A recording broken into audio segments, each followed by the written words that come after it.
आप देख रहे हैं भारत की बात खबर। अयोध्या से लखनऊ में मनरेगा बचाओ संग्राम को लेकर प्रस्तावित कांग्रेस के विधानसभा घेराव कार्यक्रम में पुलिस ने लाठियां बरसाई, जिसको लेकर Ayodhya civil line Gandhi park में कांग्रेसियों ने सत्याग्रह किया। इस मौके पर कांग्रेस के जिला सचिव पंकज सिंह ने कहा कि हम उनके लाठियों से, उनके गोलियों से डरने वाले नहीं। पंकज सिंह ने कहा कि इन्हीं कांग्रेसियों ने गोरे अंग्रेजों को भगाया था और इस जुल्मी और अत्याचारी सरकार को भी कांग्रेस ही हटाएगी। अभी और आंदोलन तेज होगा।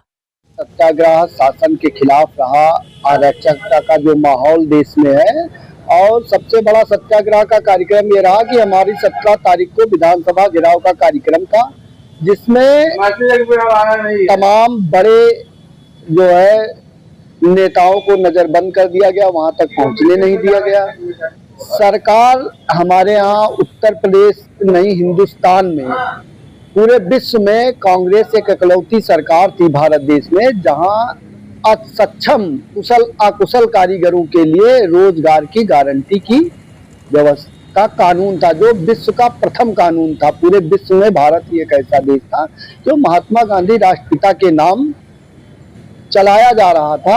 भारतीय जनता पार्टी को राष्ट्रपिता महात्मा गांधी के चरणों में नतमस्तक होकर के लाभ तो लेना चाहती है, लेकिन आंतरिक रूप से वो गांधी के नाम से जलती है। इसलिए उसने उस कानून को खत्म करने के लिए उसका नाम बदला। पहले जी राम जी किया। पहले क्या था, इस व्यवस्था में केंद्र सरकार 90 रुपया देती थी और 10 रुपया उत्तर राज्य की सरकारें देती थी। इस परियोजना को, इस कानून को बदल करके इसमें रोजगार मांगने की गारंटी की व्यवस्था को खत्म कर दिया गया और अब 60%, 100 रुपए में 60 रुपया केंद्र सरकार देगी, 40 रुपया राज्य सरकार देगी। तो जब राज्य सरकार के पास अपना कोई खजाना तो है नहीं, केंद्र से ही अनुदान पे चलती है, टैक्स उसको मुश्किल से 10 से 20% मिलता है, तो राज्य सरकार के पास वेतन देने के लिए पैसा नहीं रहता कर्मचारियों को।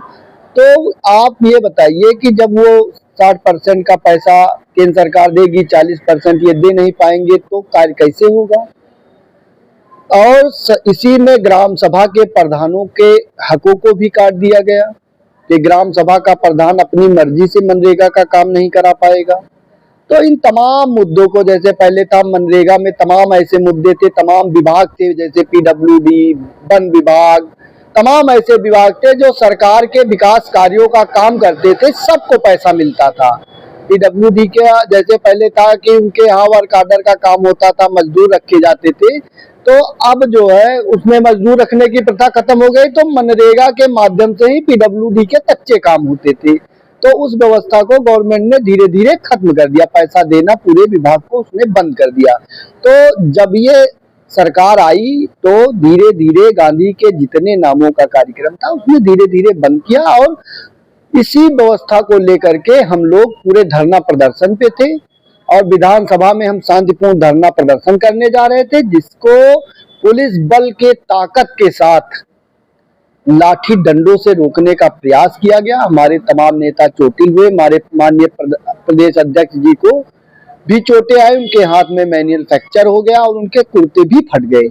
आराधना मोना मिश्रा जी जो विधायक है रामपुर से, उनको भी चोटें आई। पुलिस ने बड़ी बर्बरता के साथ महिलाओं, नौजवानों और सबके ऊपर लाठियों का आवाज उठा रहे। आपकी आवाज किसको दबा? देखिए, जनता की आवाज को दबाना अंग्रेजी नीति थी। फूट डालो, शासन करो। भारतीय जनता पार्टी अंग्रेजों की विचारधारा से ग्रसित है, क्योंकि जब हम तिरंगे के नीचे आजादी की लड़ाई लड़ रहे थे, पंडित नेहरू, महात्मा गांधी ये जेलों में अपनी रातें काट रहे थे, तब ये अंग्रेजी हुकूमत के साथ नयकर पहन करके सलामी बजा रहे थे। देखिए, हमारी रणनीति, हमारे ऊपर से जो शीर्ष नेता हैं, सारे लोग जो रणनीति बनाएंगे उसी रणनीति पे हम लोग पूरा काम करेंगे। विधानसभा स्तर पर, लोकसभा स्तर पर, सदन पर, सड़क पर, जहां भी जरूरत होगी जनता की आवाज उठाने के लिए हम लोग पूर्णतः लड़ेंगे। उनके ना तो हम गोली से डरने वाले हैं, ना डंडों से डरने वाले हैं, ना पानी के कैनन से डरने वाले हैं। हम गोरे अंग्रेजों को भगाने वाले हैं। तो ये तो काले चोर है।